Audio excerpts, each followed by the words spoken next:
Hello.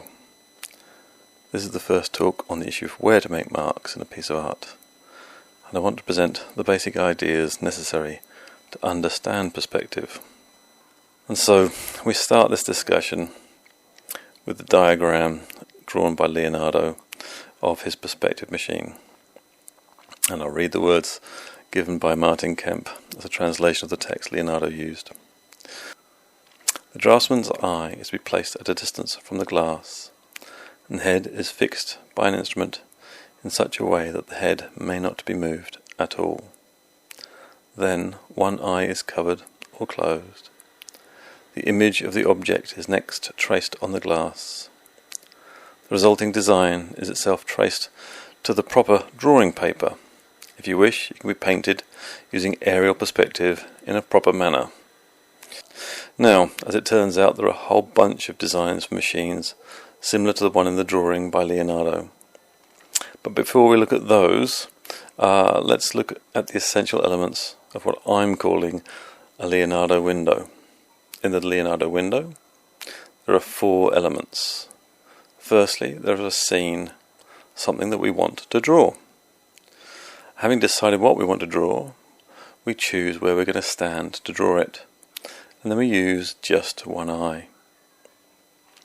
Then thirdly, there is the window through which the scene is viewed, and this window is where we take all our measurements from, and we transfer those measurements onto the fourth element, that is, the surface that we're going to draw on, or the canvas.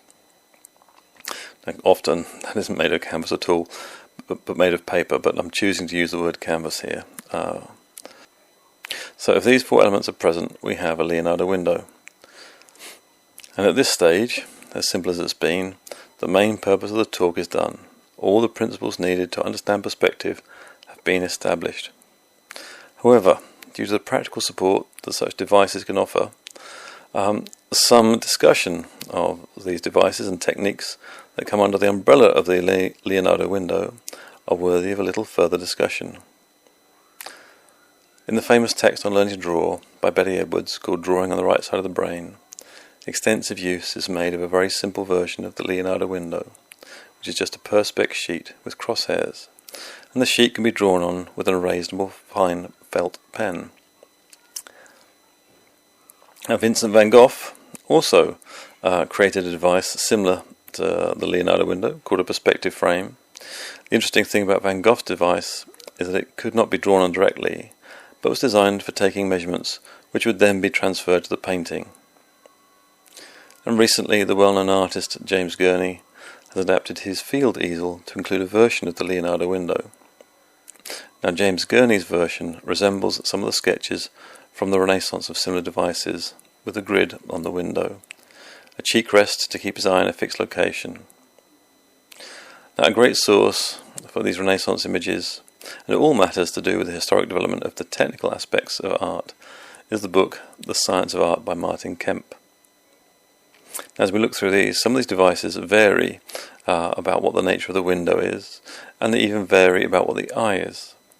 Some of these machines have a mechanical eye, which is a pulley, with a string running from the pulley to act like a ray of light.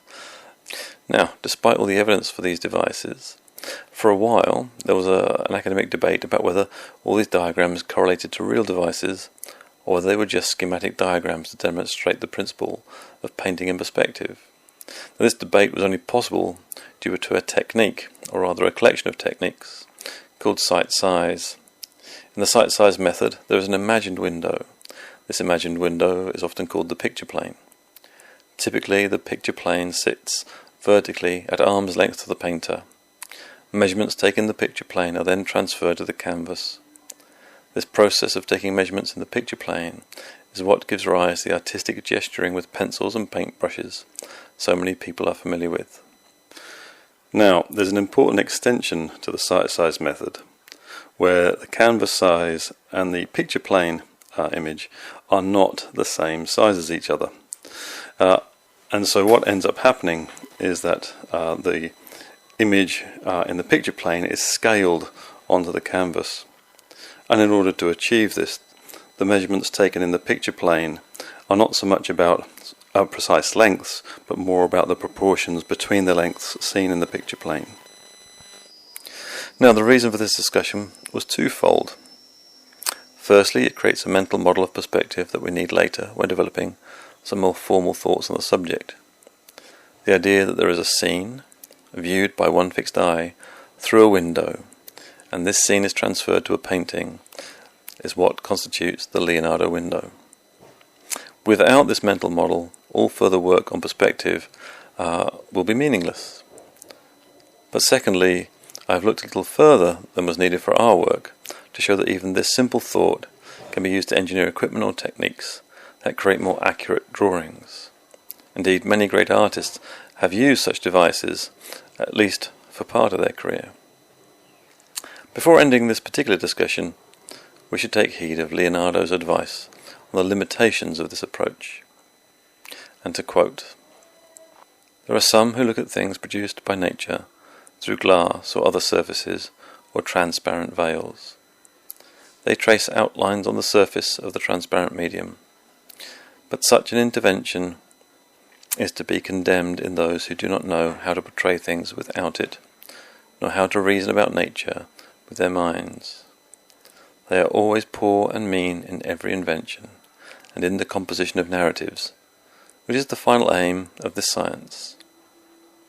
So, while such a device may be very useful to the learner, it is not the end of our journey, especially for creating believable imaginative images and narrative paintings. In the next discussion on perspective, I will set up a simple mathematical model for the Leonardo window, before exploiting this model in later discussions by using it to create simple rules. Thank you for listening.